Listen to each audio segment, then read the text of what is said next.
इन्ना लिल्लाहि व इन्ना इलैहि राजिऊन। सऊदीया में बहुत ही अफसोसनाक वाकया पेश आया है, जहां पर एक पठान नौजवान अपने कज़न से मशवरा करने के लिए उसे कॉल करता है और उसे कहता है कि जनाब मेरे पास 2 लाख रियाल हैं, अब मुझे कोई मशवरा दो कि मैं इन पैसों का क्या करूं, यानी मैं क्या कारोबार शुरू करूं। तो जो इसका कज़न होता है, इसका दोस्त भी होता है, तभी तो ये उससे मशवरा कर रहा होता है।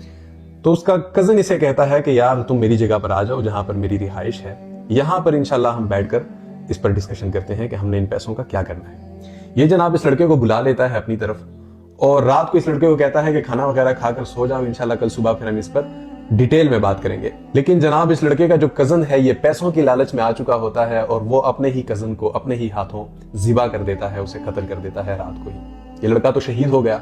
अब ये जो लड़का है जिसने पैसों की लालच में आके इसको शहीद किया है, मैं इस किस्म की ज़हनीत रखने वाले जितने भी लोग हैं इनसे मैं एक बात करना चाहता हूं कि देखें, अगर आप पैसों के लिए किसी को कत्ल करते हैं या लालच में आके किसी को कत्ल करते हैं तो फिर क्या आप गिरफ्तार तो हो जाते हैं। तो ये शैतान के इस वसवसे में आकर ये काम कर गुजरना, फिर आपके हाथ भी कुछ नहीं आता, आखिर में आपके हाथ फांसी का फंदा ही आता है, फिर ऐसा कदम ही क्यों उठाते हो। वो लड़का भी अब गिरफ्तार हो गया है, पैसे तो उसे तब भी नहीं मिले, लेकिन क्या शैतान इंसान को ऐसे वसवसे में डाल देता है, ऐसे लालच में मुब्तला कर देता है कि वो कहता है कि बस यही सब कुछ है, उसके बाद उसे कुछ नहीं नजर आता। लेकिन हकीकत इसके बिल्कुल बरअक्स होती है। इस वीडियो का मकसद ये है कि कभी भी किसी पर अंधा एतमाद मत करें, चाहे वो आपका रिश्तेदार हो, चाहे वो आपका कोई करीबी दोस्त ही क्यों ना हो।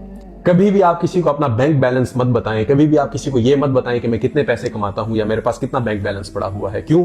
क्योंकि माल को अल्लाह ताला ने कुरान में वाज़ेह तौर पर फितना करार दिया है।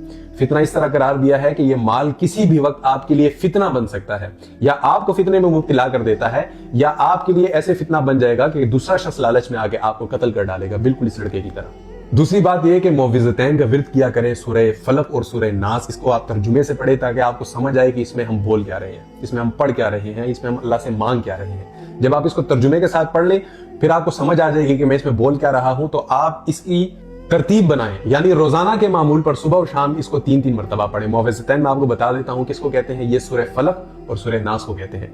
तो ये सूरह फलक और सूरह नास जब आप पढ़ेंगे ना तो इंशाल्लाह अल्लाह ताला आपको हासिदीन के हसद से और दुश्मनों के शर से महफूज रखेगा।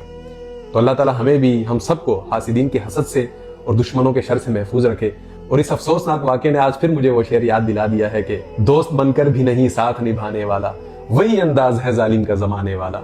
तुम तकल्लुफ को भी इखलास समझते हो फराज, दोस्त होता नहीं हर हाथ मिलाने वाला।